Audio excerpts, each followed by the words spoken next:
Imagine being born into ultimate privilege, a palace for your playground, servants for your every wish, and an entire kingdom celebrating your birth like a miracle. Now imagine dying at 15, coughing up blood, your skin rotting away, while the very people who promised to protect you fought over your throne before you were even buried. That's not a horror movie. That's the real story of Henry VIII's only son, Prince Edward. They called him the boy who would save England. But what they didn't tell you was that his death was more horrifying than anything in Tudor history. And trust me, that's saying something. This is the same family that literally beheaded wives like they were switching hairstyles. So buckle up, because today, we're diving into how Henry VIII's spoiled son went from royal miracle to a tragic ghost of his own destiny. When Edward was born in 1537, the bells of England rang for days. Henry VIII finally had what he always wanted, a male heir. His previous wives had given him only daughters or heartbreak, but with Jane Seymour, his third wife, he finally got his golden boy. Edward wasn't just a baby. He was the future of the Tudor dynasty, the proof that God favored Henry's reign. And boy was he spoiled. The finest tutors, the best doctors, toys made of gold, and a private army of servants who bowed before a toddler. But behind the royal smiles, danger already lurked. Jane Seymour, his mother, died just days after his birth. Henry, crushed yet obsessed with his new heir, built a world of fear and control around him. It's ironic, isn't it? The little boy who had everything grew up in a palace where even laughter felt dangerous. You could say he was raised in luxury but trained for paranoia. Henry VIII's palace was not a home. It was a political battlefield wrapped in velvet. He executed friends, burned enemies, and divorced wives like he was updating a resume. And young Edward, he saw it all. He grew up learning that power comes from fear, not love. His tutors drilled religion, discipline, and obedience into him. Every word he said was written down. Every step he took was watched. Even his playtime had rules. Imagine being 9 years old and having to act like a king in training while your father was executing your uncles. Not exactly the childhood dream, right? But here's the plot twist. When Henry finally died in 1547, little Edward suddenly became King Edward VI at just 9 years old. And that's when the real nightmare began. 9 years old, think about that. Most kids that age are worried about homework or what's for lunch. Edward? He was expected to rule one of the most powerful nations in Europe. Of course, he didn't rule alone. His uncle, Edward Seymour, became Lord Protector. Sounds nice, right? Protector. But history has a way of making titles lie. Seymour wasn't protecting the boy. He was protecting power. He used Edward as a puppet, signing reforms, starting wars, and punishing anyone who questioned his authority. Meanwhile, Edward was isolated, surrounded by scheming nobles, ambitious advisors, and priests who whispered that he was chosen by God.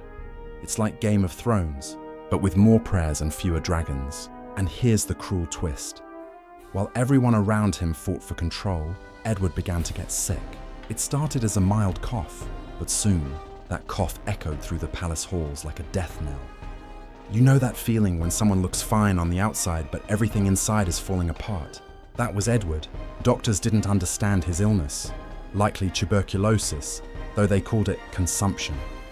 They tried everything, bleeding him, making him drink foul mixtures, even praying over his body. Spoiler, none of it worked. While his body wasted away, the court continued pretending.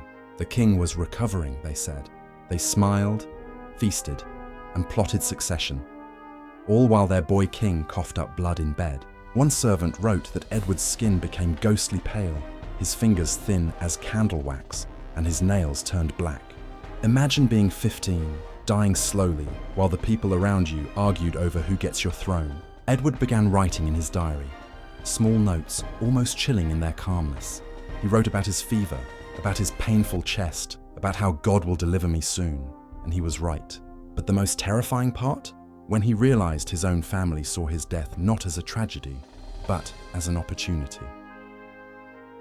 By the summer of 1553, Edward was too weak to stand. He could barely speak, his breath rattling in his chest like broken glass. Yet, they still dressed him in royal robes and carried him to the window, so the people wouldn't think their king was dying. He was dying, and it was slow. He coughed blood into cloths, gasped for air, and cried in agony. His own doctors watched helplessly as his body decayed. Some accounts say his hair fell out in clumps, his lips turned blue. He whispered prayers begging God to take him. And when death finally came, it wasn't peaceful. His last moments were filled with screams. One witness wrote that Edward's final words were a prayer: "Lord, take me into your kingdom." He was just 15, but here's what they didn't tell you. After his death, the court lied. They said he passed peacefully. They covered his body with flowers and hymns. Because if the people knew the truth, that the king had died in horror, it would have shattered the image of divine royalty. Behind those closed palace doors, the truth was rotting, just like the boy king himself. Edward's death didn't bring peace.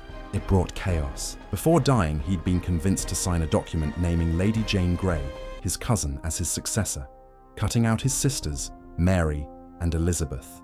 The result? More blood, more betrayal, and one of the shortest reigns in English history.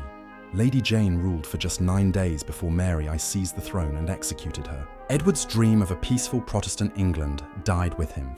And in a cruel twist of fate, the religious wars he helped start burned brighter than ever. All that privilege, all that power. And in the end, Henry VIII's only son became a ghost in history books. But maybe that's the real tragedy. He wasn't just a spoiled prince. He was a lonely child, born into a cursed dynasty and forced to carry the weight of a nation before he even knew what life was. Think about that. The boy who had everything died with nothing but pain, fear, and broken prayers. Edward's story reminds us that power often hides unimaginable suffering. Behind every golden crown is a story of blood, betrayal, and fear. And if you think this story was dark, wait until you see how wealth and power destroy people in our world today. Because the same pattern repeats, only the crowns have changed. If you want to see how something as ordinary as time can turn into power, and even wealth, click the end screen video about the power of compounding. Trust me, that one might just change how you see your own future. Until then, remember Edward VI, the boy who lived like a king and died like a forgotten soul.